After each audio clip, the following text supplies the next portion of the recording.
Okay, well, then I'm gonna.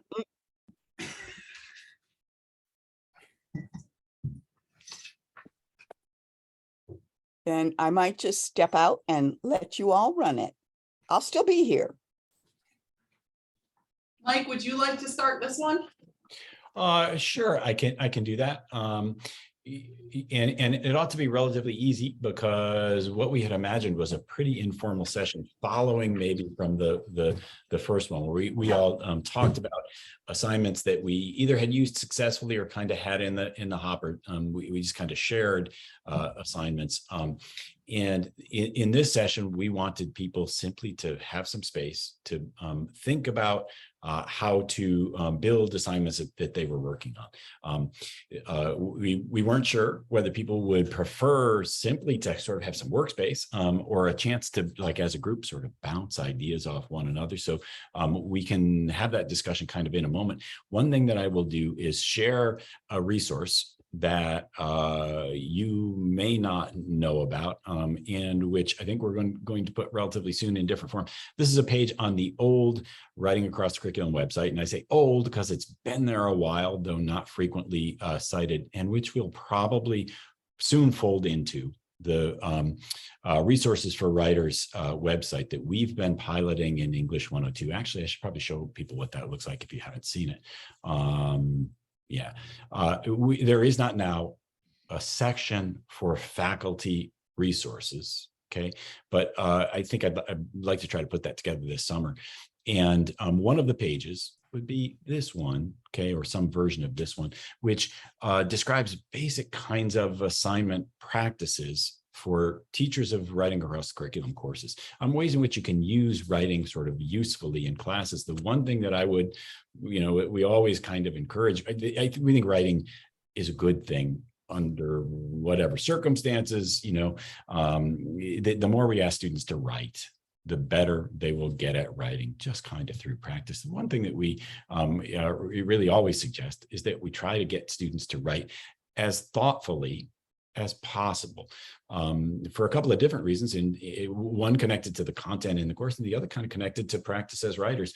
That is, writing is studies show over and over, writing is a really effective way to internalize knowledge and to make it your own. So regardless of, I see a high five kind of from Chris. Writing helps us internalize ideas, right, and sort of use them, integrate them into the way we think about things.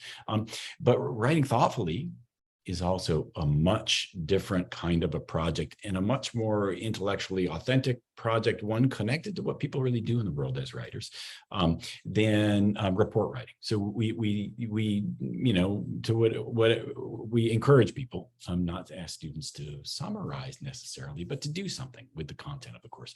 And these are some ways in which they might do it. We talk about assignments of application. There used to be a great public justice capstone project in which students would have to take some thread of their experience in an internship kind of a experience, some dimension of what they had seen in the field, and connect it to work that they had studied somewhere as majors. It's a really useful way to apply and check out research, connected, but again, especially apply concepts that they had encountered in some way in their work as public justice majors. We talked about assignments for internalizing key concepts. The assignment here is one that asks students not simply to employ a certain sort of critical perspective in a literary studies project, but actually to think about the ways in which this might be a useful thing to really think about formalist criticism in this sense of, in literary studies, the sense of what it feels like to experience a text, right? Is that a fuller and more authentic way, right? How could students begin to wrap their heads around? Is that a fuller and more authentic way to understand and experience a piece of literature than the sort of what some people talk about as like the Easter egg hunt of interpretive criticism. X is a symbol of Y, et cetera. Again, ways to really think through kind of key concepts. Assignments of assimilation, right? Not simply sort of information gathering, but ways to sort of connect pieces of researched information. Also genre exercises, right? I think that's a large part of what people do in like writing and disciplines courses. What's it mean, of course, to write a lab report, to write in the context of a historical analysis? What does writing in a particular field in a particular context look like?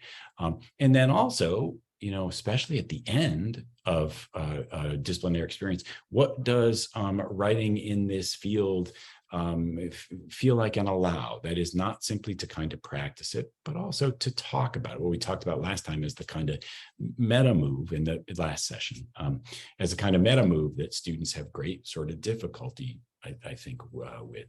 But again, a really useful way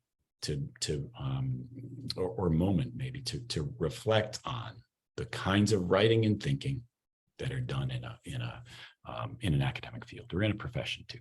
So anyway, just so people to kind of refer to these and give people a sense. I don't know what where people are at kind of in thinking about some particular project.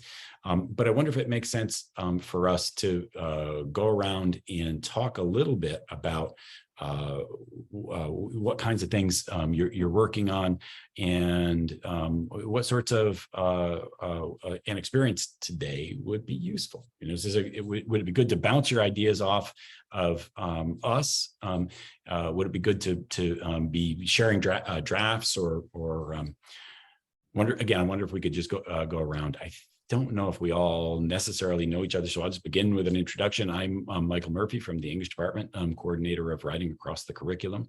And maybe Stephanie and Amanda, and is Ken's hands? I'm still here. Yeah. I'm very shy. We just go and quickly introduce. Sure. I think I know everybody, but I'm Stephanie Pritchard. I'm assistant director for writing across the curriculum. Hey, Lynn. And also newly the coordinator for writing and ethical practice for our department and sort of like a campus-wide thing. So hello, everyone. I'm Ken Nichols. I just hate being on camera. I'm an English department writing fellow, and I teach in the creative writing department as well. You're muted, Amanda. Sorry, I said dang it every time. Can you hear me though?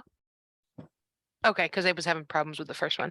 I'm Amanda Trainham. I also work in the English and Creative Writing Department as a writing fellow, and I primarily and only teach English 102, and I work with the School of Business primarily. Great. I see Lynn and Jessica and Chris and somebody I can't make out at the other end of the table next to Stephanie. Yeah, that's me. I'm Jessica. I'm online as well. Okay. Yeah. I'm Jessica Harris. I'm the interim cell assistant director. I'm filling in for Maggie while she's on maternity leave, working with John.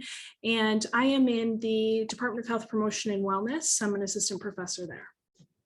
So I teach actually 101 used to be part of our writing plan. So this is applicable to me as well, as we do a lot of writing in our HSC 101, which is our intro to health promotion and wellness. So I do a lot of writing with our first year students and sophomores in that course. Great, thanks. I'm Lynn. I think I know everybody. I'm in the history department, and I thought I would join you today because I'm thinking about revising an assignment that I used for my honor students, and now I want to do it for an intro history class. So I'm thinking about not just the assignment, but how to reframe it for a different audience. So, but I do teach a lot of, do a lot of writing, even in my big intro classes. I even had a paper assignment in a class of 90, because we got to get our students to write. And I won't mention the word AI, but I just did. So that's a concern. That's a big concern. So that's something else we have to think about, is how to revamp our assignments to make them, I think, more creative, more fun, but also more relevant, and also something that they can't just Google. Yeah, totally. And first, bless you for writing in a class of 90. That's one. And this is an issue Stephanie's been thinking a lot about lately. It's hard. It's The really AI. hard, but it's worth it. It's totally worth it. Great. And Chris? Well, hello.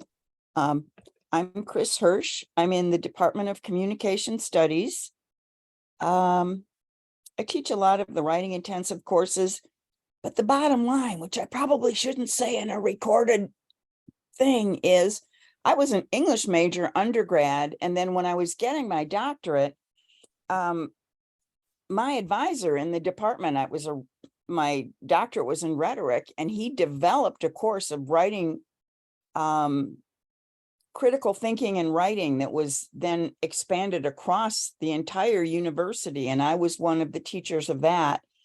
And so that's just something that's kind of, plus my dad was a journalist. So when it comes to writing and communication, that's kind of stuck deep in my soul. And I think it's so important. And the informal writing that we have mentioned before, my informal writing assignment, that 5-paragraph essay, even 100 years ago, that was not necessarily approved by everybody, because some people, it is generally an argumentative 5-paragraph essay when I give it to them. And a lot of people find that not interesting or anything, but I just think that's really appropriate. I use it for my students. And as I mentioned before to Michael, I don't grade it on grammar, punctuation, or spelling, because that's when they really criticize me for not being an English teacher. But what I try to get them to do, I also, like in the fall, I'll be teaching critical thinking and public speaking. And when it comes time to giving a speech, having that 5-paragraph essay, or here are the 3 things I'm going to talk about. Tell them what you're going to tell them what you told them. Those are united kind of across a whole big bunch of different courses. And I try and link it to writing because it's so important. So sorry, I didn't want to talk too much, but that's my background. Great. Thank you. Chris, tell them you're a communications teacher. Oh yeah, communication studies. So I teach a course on ethics and a lot of different things. Yep. Okay, great. Lynn, you've articulated a particular sort of an assignment. I don't know what people would find helpful kind of in this space. Would it be good to talk about ideas, things that people are working on? I don't know, Chris, if you have a particular idea, or Jessica, if you do either, but maybe it looks like Lynn, you're thinking it would be useful maybe to talk about. So tell us about this assignment that you're recasting for a more general student population. Yeah, so I try to, when I develop writing assignments, I try to think, I think about of course, the class I'm developing it for, but then when I'm thinking about new assignments for other classes, I try to use previous assignments in other classes and sort of revamp them, because I think, well, why reinvent the wheel? Just try to revamp something and reshape something rather than starting from scratch. So when I taught the Honors 140 class, which is now not being taught anymore, which is sad, but I taught, one of my themes was pre-modern biography and autobiography. So we read biographies and autobiographies of pre-modern people in sort of Europe broadly defined. And one of the assignments I had the students do was to interview a current person that they knew, whether it was a family member or a faculty member or a friend or someone who had some life experience, not just someone who's their same age, but someone who had some life experience. And I gave them a website. I think it might have actually been for OWL. OWL is awesome. I love OWL. And OWL is at Purdue, if I'm sure everybody knows that. And they have a great section about how to conduct interviews with people. So I had the students interview someone and then write up their biography in a 4 to 5 page paper. And for those of you who have, if you've taught honor students, you know that they tend to be very motivated they're usually motivated by grades. But I think they're motivated just to do well. And so for me, this assignment was to get them thinking about other people, thinking about themes in people's lives, and thinking about how to conduct an interview with someone, to think about what kinds of events have shaped this individual's life and what gives their life meaning. So I'm thinking about using that as a paper assignment for my intro history of women class. Which is also it's history of women broadly defined throughout all of time, which is rather challenging. But I thought this might be a really creative and fun assignment for them to interview someone who identifies as a woman or someone who is considers themselves to be a woman, broadly defined, of course, and think about events and challenges in their lives and themes to their lives that might that have given their life meaning. One of the central themes of the history of women class, because it is so large, is to focus on women's agency and how women have sort of taken control of their lives within their social, cultural, historical context, and how they've managed to live their lives to the fullest, even with the restrictions that they are faced from various kinds of issues, whether that's gender issues or class or race or different kinds of issues. So my biggest concern with the assignment, in a nutshell, is how to get students engaged with it. And it's going to be a big class. It's a class of 48. So that's going to be a challenge. But also, with my honor students, they were motivated. I didn't really have to push them very much, and they did a really great job. How do I get, how do I get an intro class? How do I reshape the assignment? Do I scaffold it? I mean, I've got a couple of papers in the class, so I don't want to spend a ton of time on it. But how do I scaffold this so that they get something out of it, but that it's also hits it at the right level, right? I don't want it just to be a repeat. Here's question, here's answer, here's question, here's answer. So that's my main challenge, I think. I have a question for you, Lynn. It's a two-part question, so I'm sorry. The first question would be, what are the other writing assignments that you're thinking about doing in the class? And then my second question would be, where do you imagine this assignment would fall, like over the course of the semester? Like, do you have an idea of what the order of the assignments, or are you kind of brainstorming that through as well?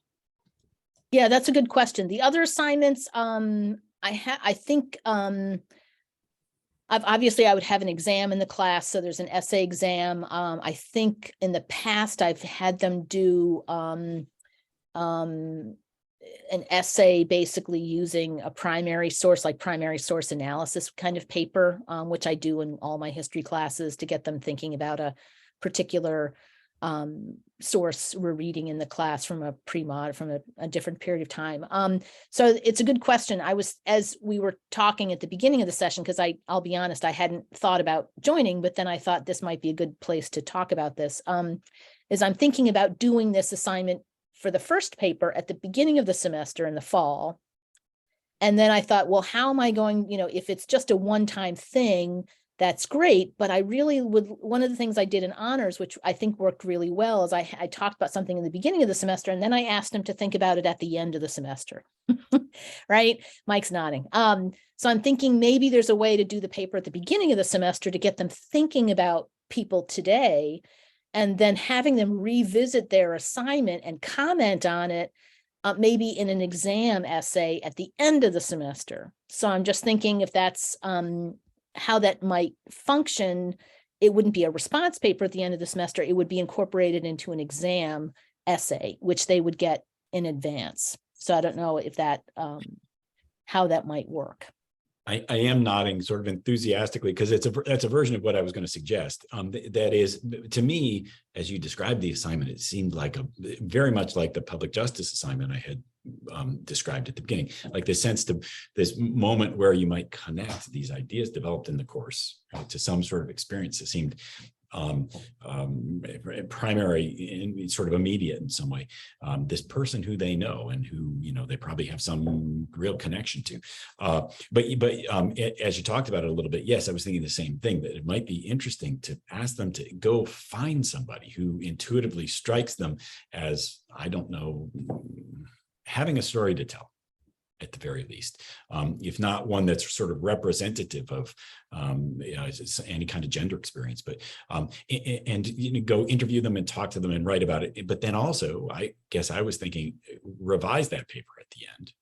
If it were in exam form or as a kind of formal revision, like connecting their experience to issues that maybe came up in the course, or moments that came up in the course, or other things that they tracked down as a result of their experience across the semester. But so I like the notion of revisiting this thing from earlier. Chris, it looks like you have a thought. Yeah. Ironically, I didn't think about it before, but when I teach the interpersonal class, which I've just taught for 3 semesters in a row, the first paper that they write, it's called a spotlight paper. And God bless Jen Knapp. I think I stole the original assignment from her. But what they do is what they write down is either based on an interpersonal relationship or on general communication skills. They write, what are they going to work on this semester? What's going to be what they're looking at in terms of, are you going to talk about how you're going to improve a relationship with someone, or different skills like being a better listener? And then at the end of the semester, they have Spotlight 2, which is, well, how did it go? Did it work well? Or I tried to work with my stepfather, but I haven't seen him often enough. So here's what I'm going to do by the end of the, next semester. And so it helps them apply. So I like the principle, but for me, the question I'm going to continue to be asking all these dear people that I admire very much is, do you run into trouble when it comes, do you look primarily for organization, content, or do you get stuck with the grammar, punctuation, and spelling that gets me in trouble? Because they don't like me doing it. I have a question for you, Lynn. What if you combine them? Like, what if they start with like the biography assignment, and then they use the answers to the questions that they get to find their own primary source document? Yeah. Write about that. And then at the end of the semester, maybe make some connections between like a contemporary woman that they've interviewed who's alive in the world today, and a primary source document that potentially, I mean, like in a perfect world, would connect to those similar ideas. And then they can offer some thoughts about like where we're at now, right? Or like what's happened or hasn't happened, right? And that could be a really cool way to get their own personal take on it through this interview, plus the history angle. And then you can ask them to kind of reflect in a big way. I was literally thinking that because great minds think alike, but because my friend's mother is 81-ish, and I've heard about how in 1960 she couldn't get a bank account. Obviously that's terrible. And so it'd be interesting to. I was thinking, right, you do the interview, you ask about how things were back then and their experiences as they went through the world, and then in the second assignment, I would love to see if you could dig it up, like bank policies about who can get accounts, who can get credit, and how it relates to, how policies were before things changed. So I think that's the same idea, right? The same kind of thought. Yeah, that's exactly what I was thinking too. I mean, I think we're all on the same wavelength there. It also shows that there is this very, I think we look at the word history, students look at the word history and think it's something that has happened, as opposed to them existing in something that will eventually be historical. And I think just the premise of presenting it that way will really engage the students just kind of on the level of, I'm a part of this. This is something that should be meaningful, more than anything else. I think they really enjoy feeling as though they're part of the thing that they're doing and seeing the affect of that. Also, in curricular terms, I'm guessing this course must count in gender and women's studies too. Is that right? It does, and it's also a writing intensive. It's a WAC class as well. Yeah. But I was going to say, just riffing on Ken's kind of example in terms of like primary source documents connected to business practices or economics, I could well imagine students from across the curriculum finding really interesting ways to connect this to sort of gender-related issues in their own fields in ways I think could be really great. Yeah, what was it like before birth control in the 60s? Like all Oh, of that really wow, cool yeah. stuff. Yeah, I like the idea. And I'll be honest, I know you're all coming from the writing angle of it. As a historian, my biggest fear is these are all going to be intro students. And my greatest fear, and I'm sure once I say it, you'll all agree, is that students will say, wow, women have it so much better today. And like, no. And yeah, we've made, and I actually had a student last semester. So, well, we already have gender equity. What's the big deal? And I'm like, oh my God. So, and my fear is I know this is where I get concerned, because with the honors kids, I think they were seeing the subtleties and they were beginning to grasp some of the stuff I was trying to do with them. The intro class, what I really want them to do, and maybe there's a way I can take your ideas and sort of instead of connecting a primary, because one, they're not going to find a primary source, right? I have trouble finding primary sources written by women in, say, ancient China. This is hard. It's hard. So I have to give them this stuff, but maybe there are themes. I can link a theme saying, if your theme is how much agency your aunt had in the 60s about getting a bank account, and then agency about a woman who's in pre-modern, like, ancient India, who's desperately trying to control her family's farm, for example, maybe there's a way they can connect that through a theme. But my fear is that the intro students are just going to make these very big blanket kinds of, we've made progress, and yay, things are so much better now.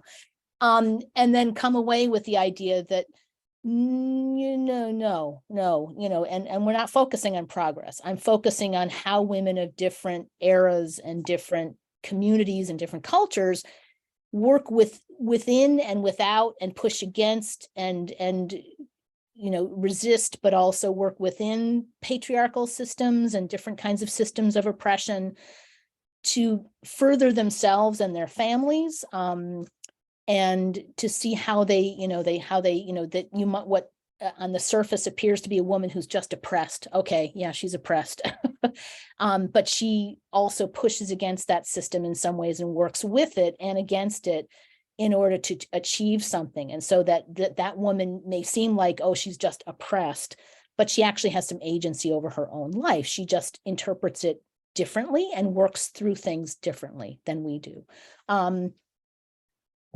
Does that make sense? That makes a lot of sense. Yeah, because I don't want to, this is the challenge of doing an assignment for an intro class, is the really, I don't want them coming away with a simplistic idea that, wow, women had it really bad in the past and we're just so much better now, right? I'm like, that's the big thing I always get faced with being someone who does pre-modern stuff. But I think what I'm getting from all of you is the idea of maybe choosing a theme for their biography and then maybe having them work through that theme and using that in a different way with a pre-modern source. Is that? Yeah, I think too, though, Lynn, like, as somebody else who teaches a lot of freshmen and intro level classes and stuff, I think if you tell them right off the bat, like, the purpose of this assignment is not for you to say women have it so much better now, right? Like, if you tell them, like, go into this after you've done this research, still being able to tell me what the problems are now, right? Like, and maybe you have to give them like a list, like, give me at the end of this project, give me a list of 3 problems that still exist in the world now, right? Like if you set them up at the beginning and say, like, this is not the goal, this is the goal, right? I want you to look at someone contemporary, I want you to look at something from the past, and now I want you to tell me 3 problems that are still happening, right? I think if you set it up for them that way, they might surprise you. Because I give a pretty challenging assignment in one of my intro level classes. And I think if you set the parameters for them, then they'll get it. Yeah, That's a good idea. And it made Yeah. me think that history is always about change, right? We're always thinking about how things change. And one thing they could do, which is a good suggestion, is not 3 problems per se, which might be good, but also 3 ways or, whatever, thinking about how has gender shifted from this culture to that culture? How has our concepts about what it means to be a woman broadly defined, right? How has that shifted from this period to that period in this place? How has the concept of agency changed? Like I focus a lot on agency, getting them to see that despite oppression, that women are facing in the past, they managed to define and create their own sense of agency, which is maybe might be a good thing. So that's a good suggestion. I like that a lot. Yeah, that's good. Thank you. Yeah, again, like just to piggyback off of what Stephanie was saying, it's because they hear the word comparison and they kind of get an idea in their head, especially our freshmen. But the idea of comparison not just being who's better than what, because I feel like that's what they think, what's better, what's worse than. It's more like where the lines meet, where the parallels are. And again, I think you had the right inclination on themes or topics as opposed to woman A versus woman B. More so the things that they're dealing with or the things that they're going through, more so than this woman versus this woman, because that's how they want to see it initially. They're going to want to see it that way. Right. And comparisons in history, I always say comparisons with like a woman from ancient China to a woman who lives in Indiana today is like comparing an apple to a pen. It's like totally useless. Yes, they're different. Yay. Okay. And then what do we end up with? So I want to pull away from that, but I'm always thinking about themes, even in my broader classes, themes of love, power. What does power look like? How do people exert power? Agency, issues of class, issues of race, issues of difference, issues of sexuality, these big looming topics that we have to struggle with, right? Rather than memorizing dates and facts, but thinking about big ideas. So so I like these ideas. These are good. And I think Stephanie, to your point, and I think everyone would probably agree, is giving them, this is where we're going kind of thing. Because the honor students did it, right? That was my concern, that the honor students, I could give them the ball and they would run with it. And they learned a lot at the end. But with this intro class coming from various backgrounds and mostly first-year students, I think they need more guidance and they need more scaffolding. So would you suggest scaffolding for this? What would that look like? Well, one thing I was going to suggest, I was going to say at the beginning that I should know better, but I like to think that this is an easier argument to make than it was 10 years ago. That there must be, the examples, we're so rife with examples of sexism and we live in a world that feels, I don't know, much closer to 1940 than to 2005 to me, or 2010. So you'd like to think that students would be alive to that in some way. But then maybe that's one thing I was going to suggest at the level of scaffolding. I wonder if the ancient texts or pre-modern texts, if there are ways to sort of connect them to contemporary issues. I'm sure that's something that you've thought about. But I think that might be one way to begin to make students aware of the progress we have not made. I was also going to say at a more general level, my own instincts are that this is not a topic that you'll have students get in trouble to engage seriously or thoughtfully. I think they'll love this opportunity to write about some real person they know, whose experience matters to them. I think that's it's a wonderful, it's one of the most important moves kind of that we can make with student writing. In fact, I'm tempted to ask, given the general enthusiasm of the group here, if we could just come to class all semester. Awesome. I'll get a bigger room. Cool. Yeah, like when it comes to scaffolding, the one thing that I would probably suggest, especially that we do 102 so often, freshmen, is that each part, like, so like say by this date, your interview should be conducted by this date. So scaffolding in a much different sense than say we do with our writing assignments. Like we have 4 different versions of an essay, more so it gives them, freshmen kind of need those clear indicators of due dates, even if they don't always abide by them. But the pre-writing that I would want the students to do is like, I'm thinking about all the cool women that I know and what I would do if I were to interview them.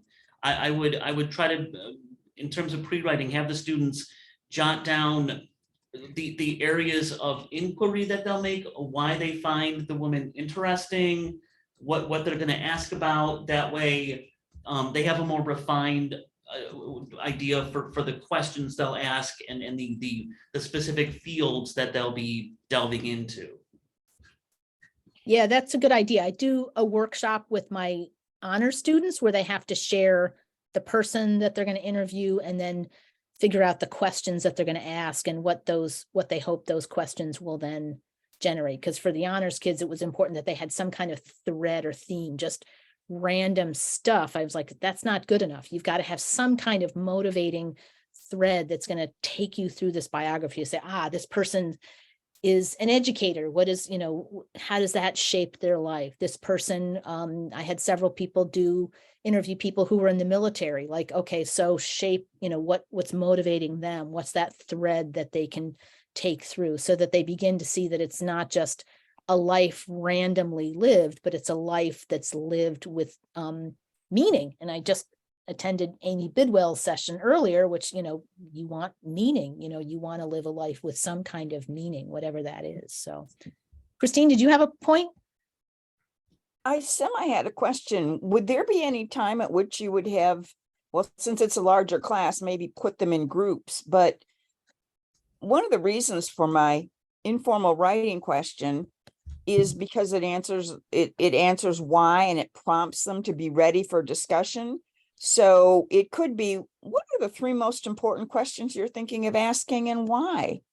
Or who are you going to interview and why? And if they had a chance to talk about that in a discussion, it may help them clarify a little bit. Oh yeah, my grandma would be better than my sister, and here's why. So that, and again, it's very simple. The 5-paragraph essay, I'm not asking them to, it can be just worth a few points, but it helps them organize and be prepared for a discussion because they're answering the question why, however you want to frame that.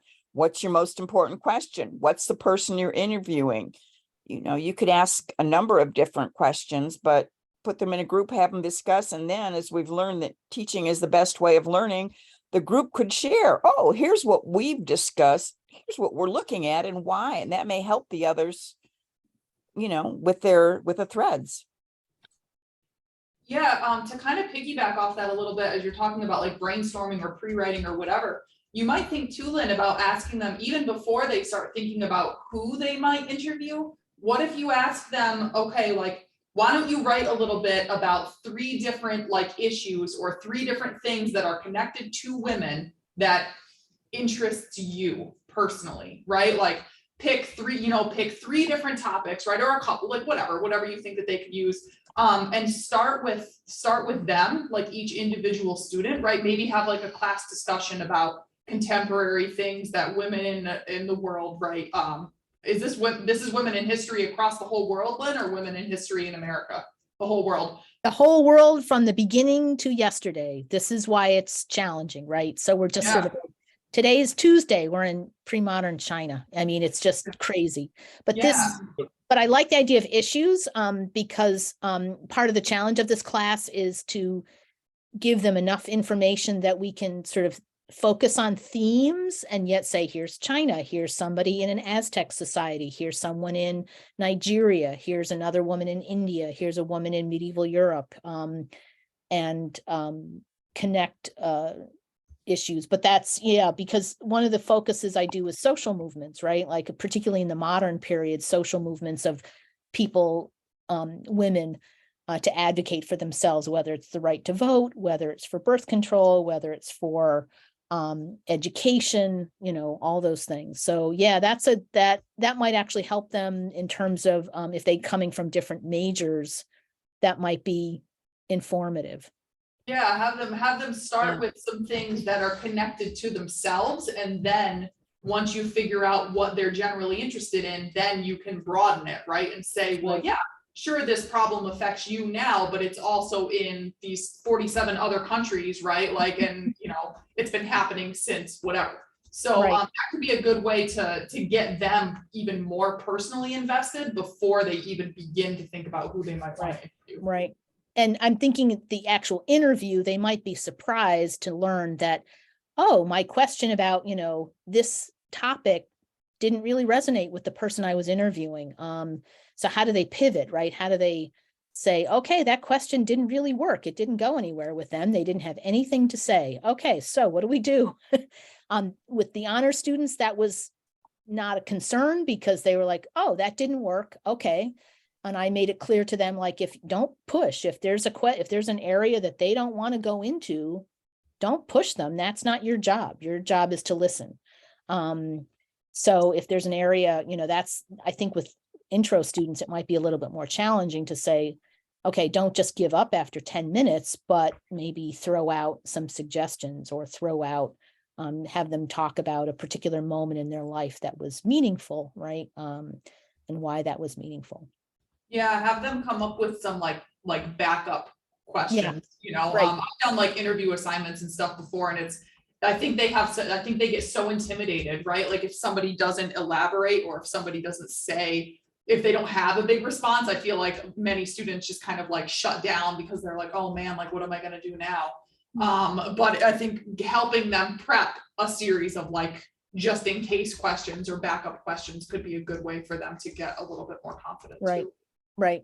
And or an experience that they had, like, tell me about an experience you had in school, or tell me an experience you had in the military, or tell me an experience you had, in your family that might illuminate who you are and what you want. So, yeah.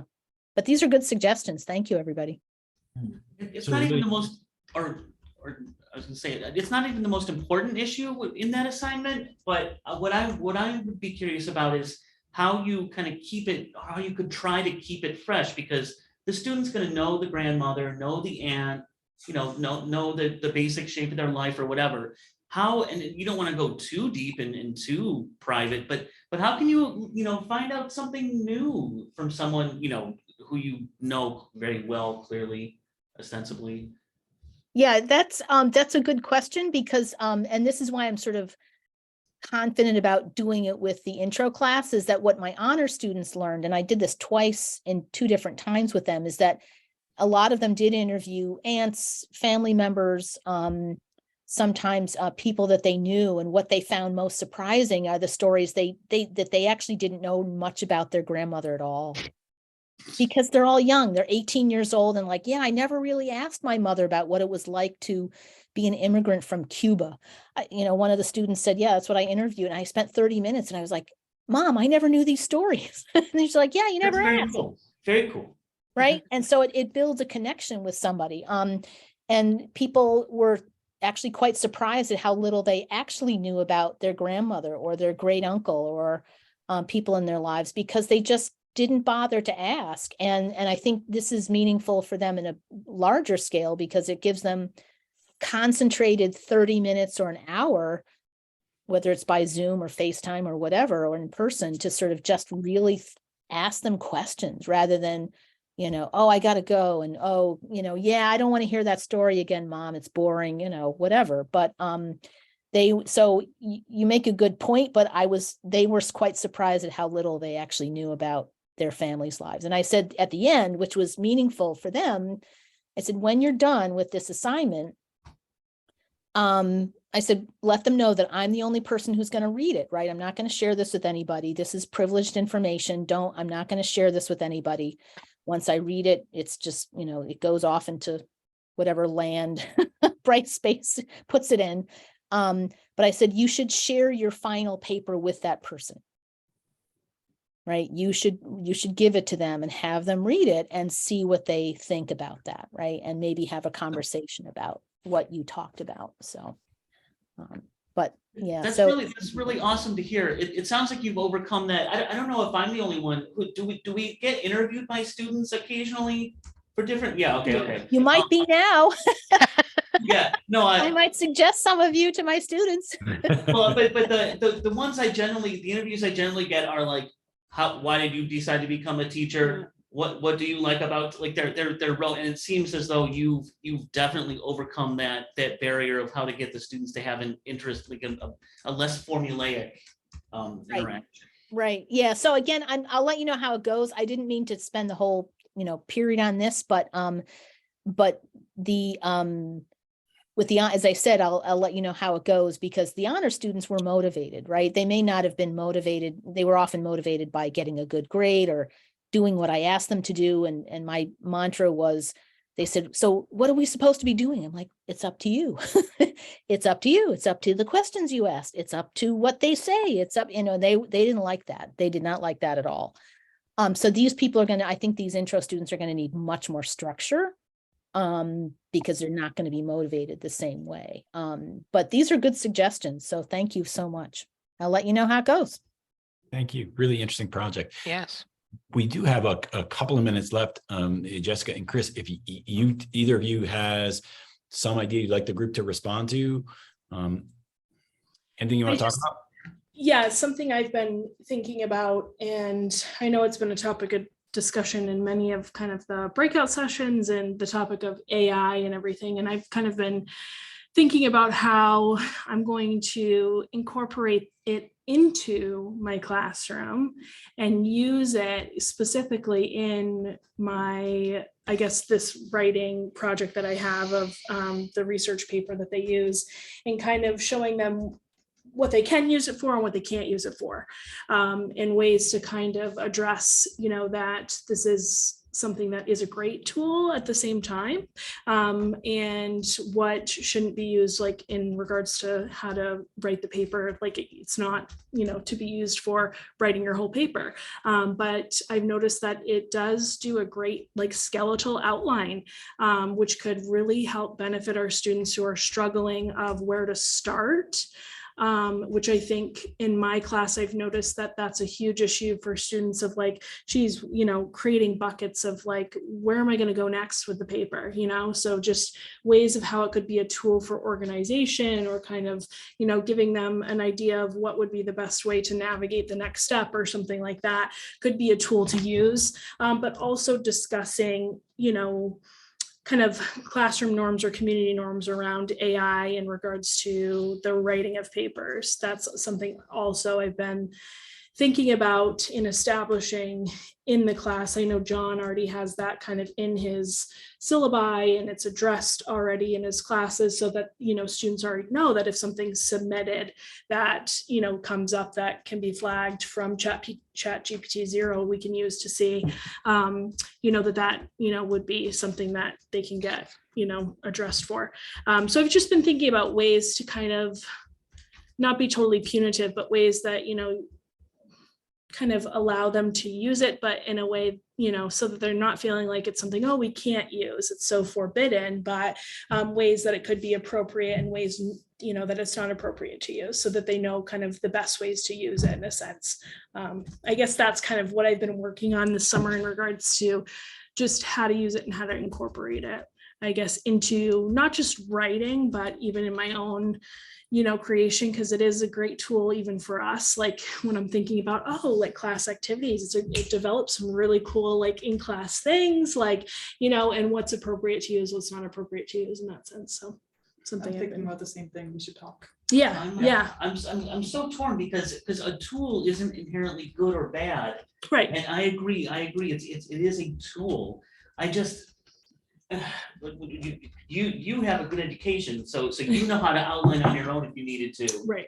And so I worry that if you grow up never learning how to read a map, Right. you'll never know, and your brain won't develop those specific pathways. Same thing with outlining, same thing with idea generation. Right. So I'm torn. Like Yeah. that's a really cool idea. Yeah.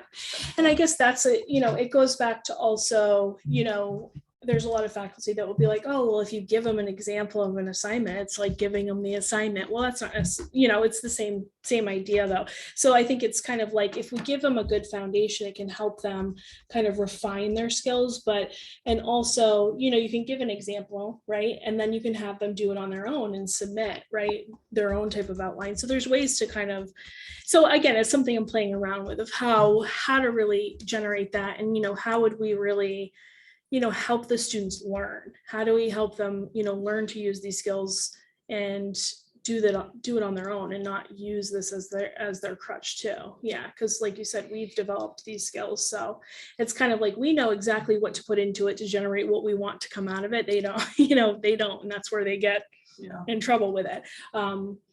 So I don't know. It's a difficult, it's a definitely a discussion, and it's something new and ever evolving, and definitely not going away. So it's, Don't be so pessimistic. Yeah. We can do it. We can do it.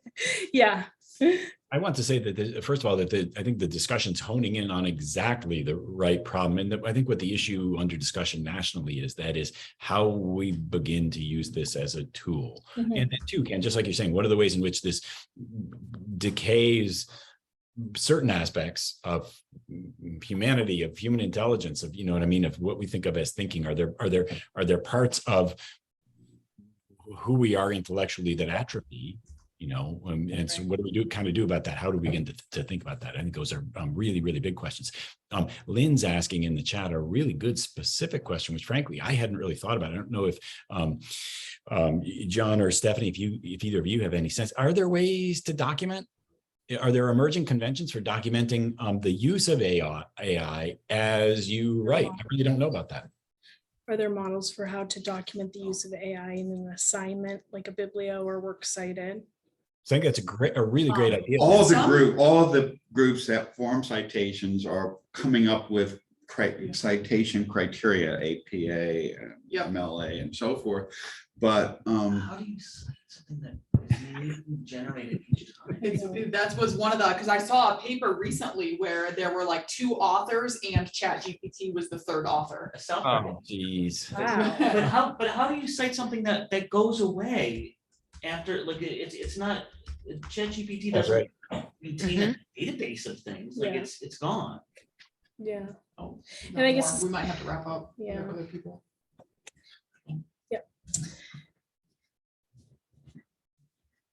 Does AI have authority?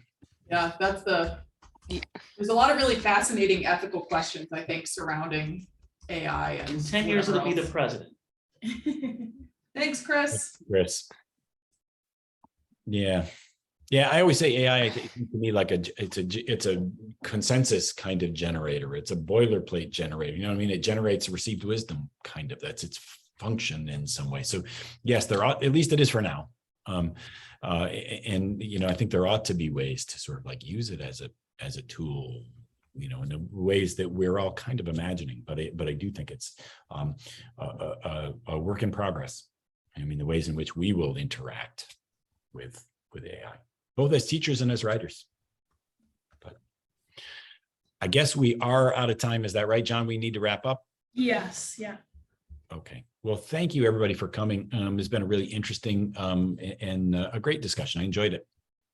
So thanks very much. Oh, and let us know too, if you want any response or further thinking about, we're happy to come to classes. We're happy to collaborate over the summer. If, there are things that if you have an assignment in draft form, for example, you'd like some thoughts on, let us know. Thank you. Thank you.